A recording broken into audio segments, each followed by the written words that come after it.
Amerikada uşaqların çantasında nə qədər kitab dəftəri olur? Belə bir sual gəldi. Deməli, yeməyi, içməyi və maksimum belə bir qovluq ola bilər.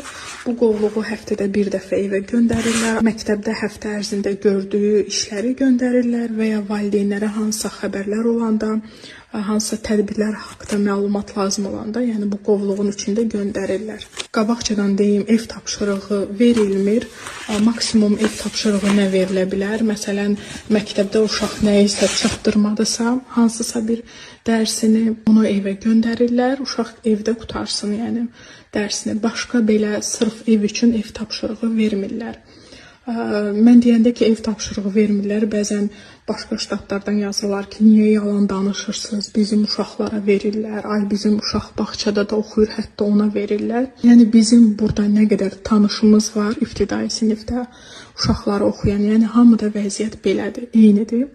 Digər ştatlarda da yəni öyrənmişəm, bilmirəm, ola bizim məktəblər fərqlidir. Amma ümumilikdə 5-ci sinifə qədər uşaqlara ev tapşırığı verilmir. Bu qızımın çantası idi, 2-ci sinifdə oxuyur.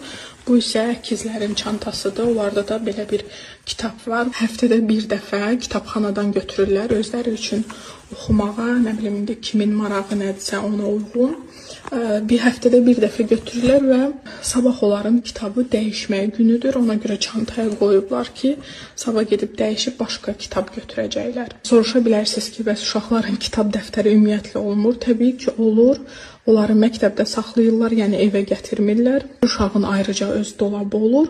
Orada saxlayırlar. Məktəb tərəfindən kompüterdə verilir. Hətta kompüterdə, yəni orada saxlayırlar. İlin axırında isə uşaqlara hansı dəftərlər alınmışdı, karandaşlar, qələmlər və s.